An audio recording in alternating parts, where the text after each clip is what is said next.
Hello, Hello guys, guys! and welcome back to our channel. And for today's content, we're going to be talking about something that we've actually been discussing ourselves about basically coming to the Philippines, or if you're living in the Philippines for a certain period of time. So, we want to give you 7 tips on arriving in the Philippines or just living in the Philippines for an extended period of time. Yeah, it's a tip that will save your life. Save your life, exactly. Yeah, not really save your life, but these are the tips that it's according to his experience and also my own observation of things here in the Philippines. And it might help you when it's your first time to come here in the Philippines and if you don't know what to do. Okay, so we gathered 7 tips. So, but if you have some more to add, just comment down below so our viewers can see your ideas as well and opinions. Yeah. So, I think tip number 1, guys, is if you're new to the Philippines and you're traveling alone, then you want to find people that you can trust, because, like, obviously in every country there's going to be people, good and bad people, people that you can trust, and then people who you can't trust as well. Yeah, not all Filipinos are good. Not all British people are good. Not everyone in every country are good. So there's always good and bad people. Yeah. So it's better to approach trustworthy people.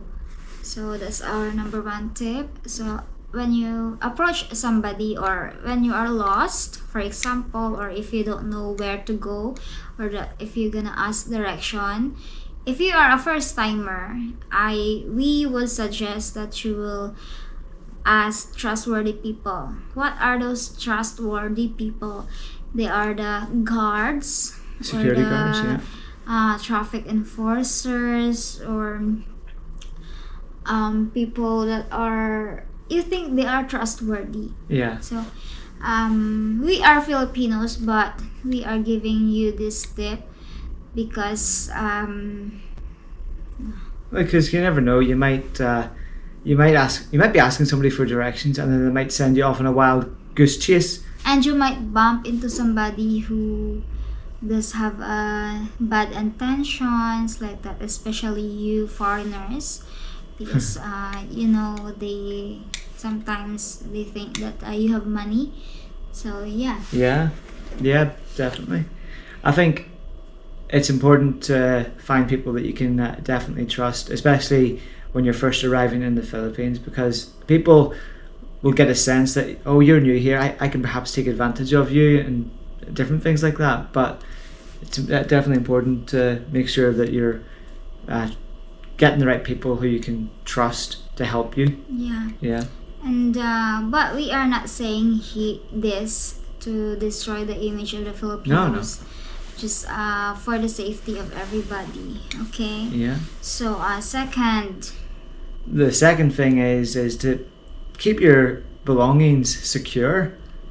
Yes. For me, when I knew I was coming to the Philippines, I bought this satchel, and I've had it with me for over a year and a half, and I'm able to carry that on the front of me. I hang it over my shoulder, and it's very secure. So I'm able to separate my money into different compartments within that satchel.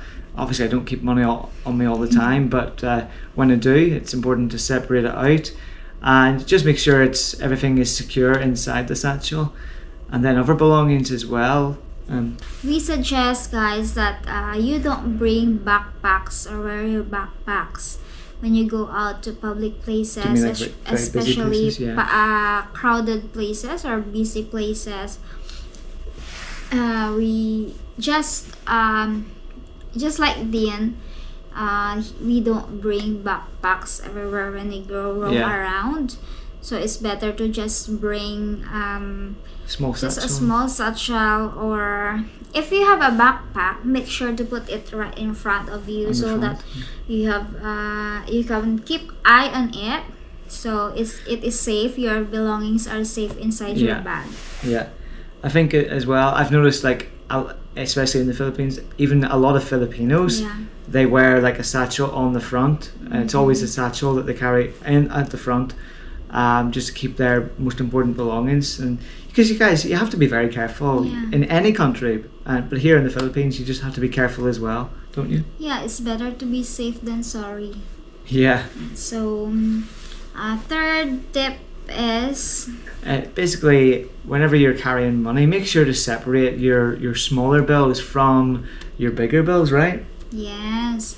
So for example, from our experience, or what we always do is that whenever we travel, we always separate our big bills then from our money that we use to pay the transportations and everything, because there are some times when we open our bag, like if they are the money are just together, there might be some chances that your seatmate or whoever else beside you can see the money inside your bag.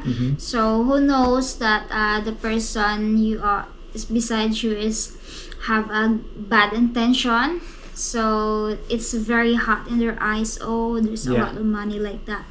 So it's better to put it separately from your big bills. And I think as well, when I first arrived in the Philippines, I think I had lifted out big bills from my satchel, and you said, Dean, don't do that. Look where we are in public. And so she was right about that, because I was bringing out like maybe 1,000 bills to sort through my money. So the best thing to do for me, I've realised, is to put the bigger bills away in a different compartment, put the smaller bills. It's easier access as well, so if you're getting a taxi, you don't have to fiddle around with all your big bills and small bills. And it saves time for you as well, doesn't it? Don't mess up your cash. Yeah. So I told him, guys, because whenever he opened his bag, just cash, thousands, 500, so it's just, and he just get it out. And we were in the public places, and I was also conscious, of course, for our safety. So I told him not to do that anymore.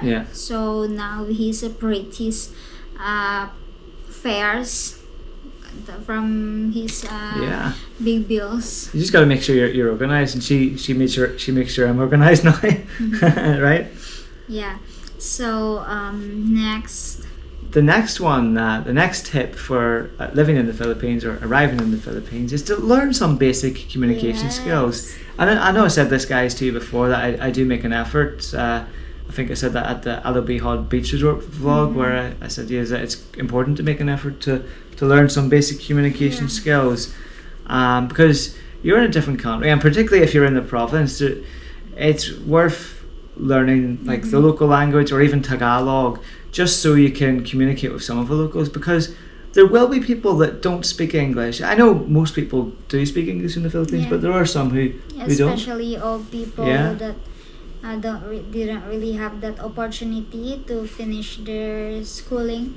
Like my grandmother, she is only grade 1, so she don't really talk and understand English, but Dean is adjusting for her, so that they can both communicate. Sometimes they communicate using sign language, and they understand that.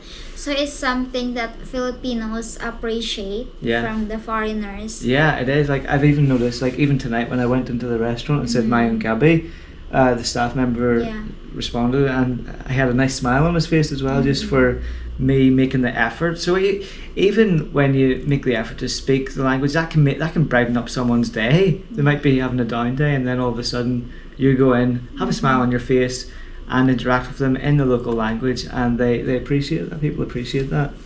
Even just basic greetings like good morning, good afternoon, good evening, and thank you, just like that. They will appreciate you, that you are learning you are trying to learn their language. So before you arrive here in the Philippines, you can search in the internet, even just Tagalog, because people everywhere in the Philippines, they understand Tagalog. So And our fifth tip. Yeah, our fifth tip, and it's a big one, guys. Avoid scammers. You come to the Philippines, and obviously Philippines, it does have a bit of a reputation for scammers. Now, I haven't experienced this too much, but we did when I first came to Manila. Do you remember the photographer?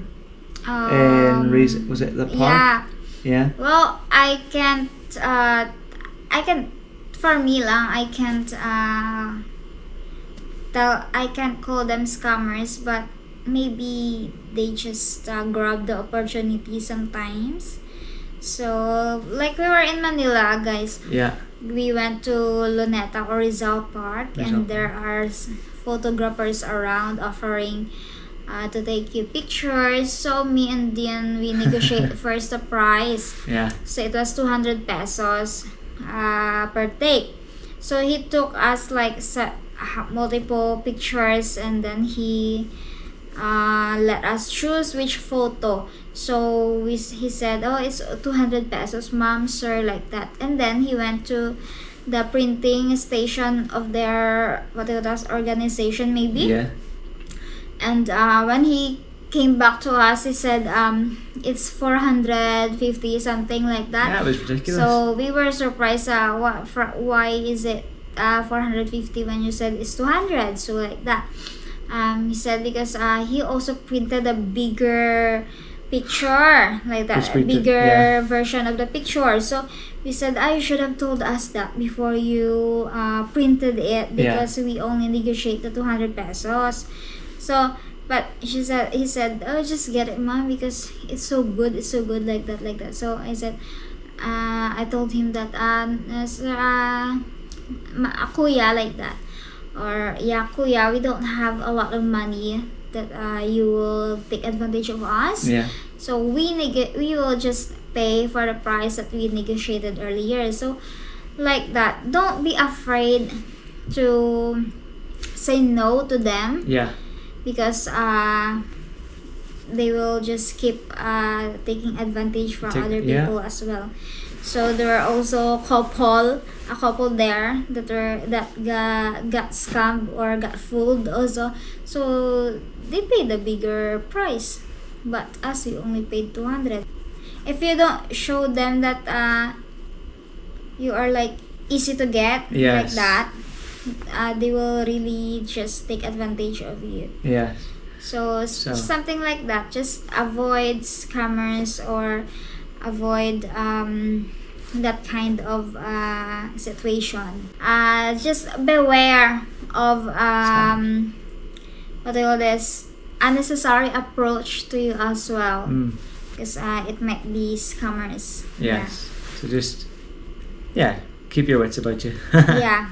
So next, our sixth tip for you.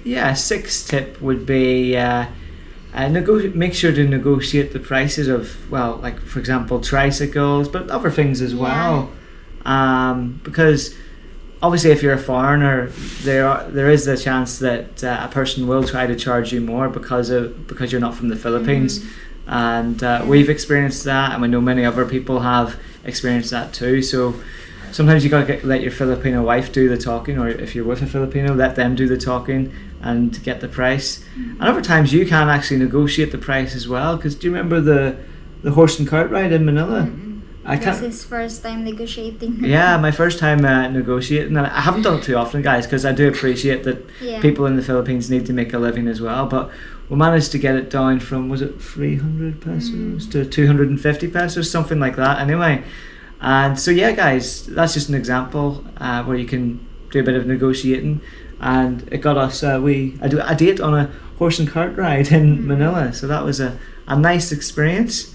And so about the negotiating the price is that before you ride that particular for example, if you are somewhere that tricycle is the only way of transportation or public transportation, make sure to ask for the fixed price before you ride the transportation, because if you ask them when you are there in your destination already, they tend to ask you for a higher payment. So, and also research more information or ask other trike drivers as well, just to just so you can have more options or more knowledge about that, if it's really the right price like that. So just make sure to ask for the fixed price. Yeah, especially if you are a foreigner and if you are a solo traveler, guys. Definitely. And guys, the final tip, number 7, is to basically, we were talking about this earlier actually, just observe the culture and your surroundings. So don't be afraid to take everything in, observe what's going on, especially if you're traveling from place to place, like traveling from one province to a different province, or one island to a different island. The culture on one island is going to be different from the culture on another island. And for us, obviously, we enjoy vlogging, but vlogging it doesn't consume us. We don't want to go out and vlog every area of our lives. We don't want to go out and annoy. For one, it would get annoying vlogging the same people every day for them. They would probably be annoyed at us. Whereas it gives us the opportunity to live in the moment when we're not vlogging, to create memories together without being conscious of being on video. Okay. So what it means, guys, is that even though Philippines is one country, but every province, they also have their particular cultures that are different from each province, but they have all similarities, man. Just what I mean is that observe first before you.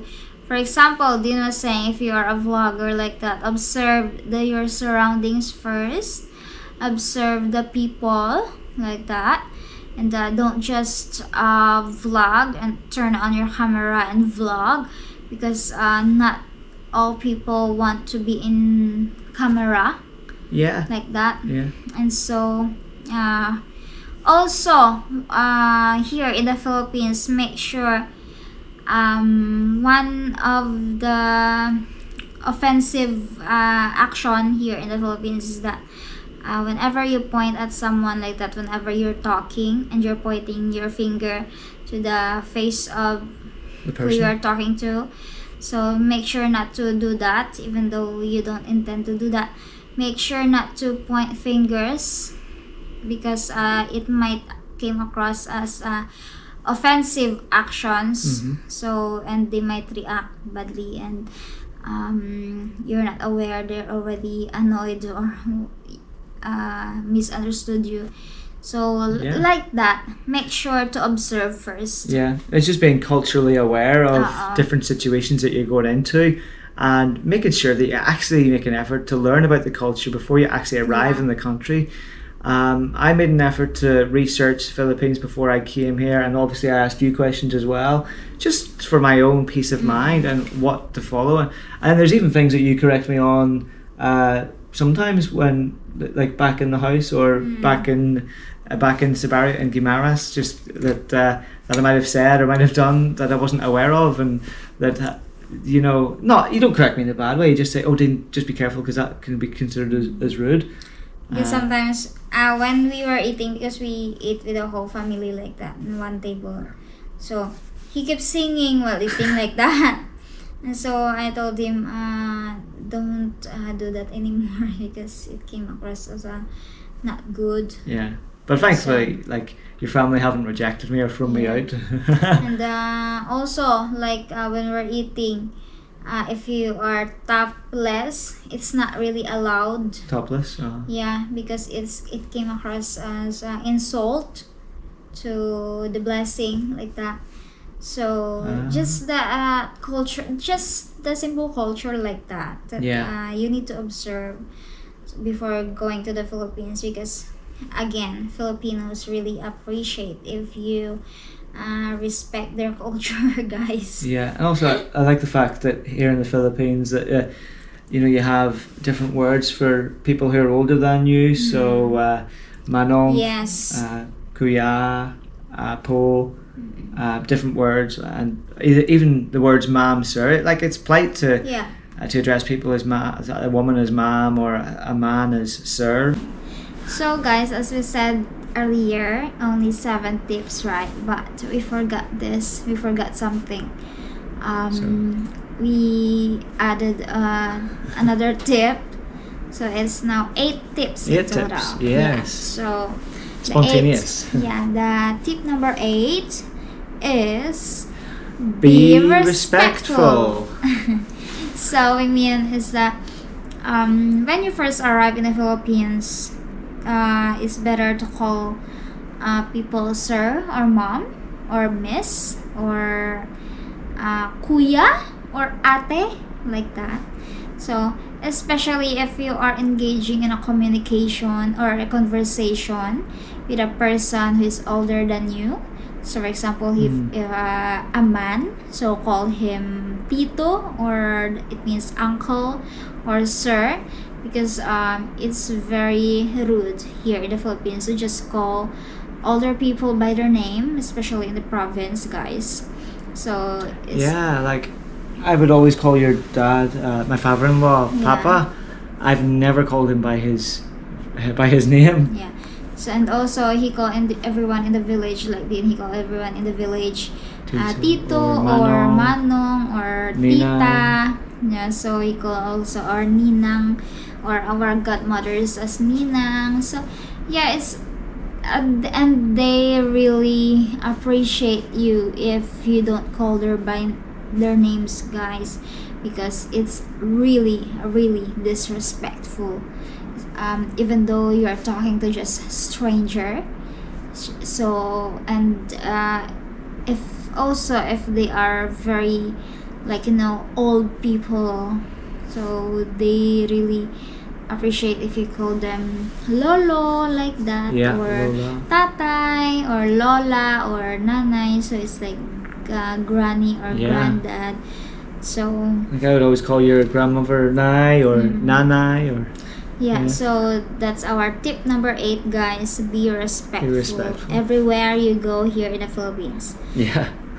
It's really different from back home, whereas people are just very casual with the whole approach to speaking to each other, but here it is a culture of respect. They respect us. They call us sir or call you ma'am, so people respect you, so it's important that you respect them back. Okay, so guys, we hope that those tips gave you ideas or help you with your plans when you go here. You arrive here in the Philippines, and we hope that okay. So those are our 8 tips for those are so guys, those are our 8 tips for if you're visiting the Philippines for the first time, or if you're planning to stay here for a longer period of time. And we hope you enjoyed, and please continue to like our videos, and if you haven't already done so, hit that subscribe button, because we're getting close to 1,000 subscribers, and so we want to thank you all so far for everyone who has been subscribed to our channel and who's been following our content for over a year, and who's been supporting us, guys. And we are planning to have a question and answer session as we close in on 1,000 subscribers. So if you have any questions for us, drop it in the comments below, and we'll get a video rolled out in the next couple of months in preparation for 1,000 subscribers. And so thank you so much for the support, and we're getting there. We're getting there, slowly but surely. So we will see you next time. See you next time. Our next content, and we hope that you enjoyed our videos today. So take care, God bless, guys. And bye bye. Bye bye.